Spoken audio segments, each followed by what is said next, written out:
Good morning everyone. আজি ৰাতিপুৱা দেখিছেনে মই পঢ়িবলৈ ওলাইছো গাইস। আপোনালোকে ৰাতিপুৱা পঢ়ে নে মোক কমেন্টত জনাবচোন কাৰণ কি মই নপঢ়ো জানানে আৰু মা কৈছে যে আজি এক্সাম আহিলে তোমাৰ এক্সাম আহিবই আৰু মোক মানে পঢ়া কথাই কৈ থাকে জানানে মই মানে পঢ়ি ইমান তা ভাল নাপাওঁ মই যেতিয়া পঢ়িব মন যায় মই তেতিয়াই পঢ়ো এয়া পঢ়ি উঠি তা মই ফ্ৰেছ হৈ ললো মানে মই ইটা ঘৰৰ পিছপিনে যাম যাইকেনে তাতে মানে মই অলপ খোজ কাঢ়িম ৰ'দ দিছে জানেনে কি ধুনীয়া লাগে আৰু মানে ইটা খোজ কাঢ়িলো অলপ মেডিটেশন কৰিলো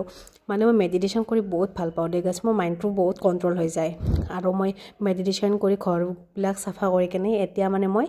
জলা চিঙিবলৈ আইলিছো আৰু বেঙেনা মানে জলা আৰু বেঙেনা চিঙিছো হয় গাইস কিন্তু মই জলাটো কি কাৰণে চিঙিছো জানেনে আজি মানে মই আমৰা নাই খাম গাইস আপোনালোকক নেদেখাও দিয়ক আপোনালোকক খাব মন যাব কিন্তু আপোনালোকক নেক্সট এটা ভিডিঅৰ সৈতে আপোনালোকক মই মানে কল গছৰ এই ঠাৰিডাল যে কাটিছো মানে আপোনালোকক কেনেকৈ পিঠা বনোৱাম মই আপোনালোকক নেক্সট ভিডিঅত দিম কিন্তু গাইস আজি নিদিও দক মানে মিনি ব্লগ না ইমান হিন্দি মানে কেমেৰাত ইমান হিন্দি কৰো আৰু মানে ইমান হিন্দি দিব নোৱাৰি আৰু মই মানে এই কলপাতখিনি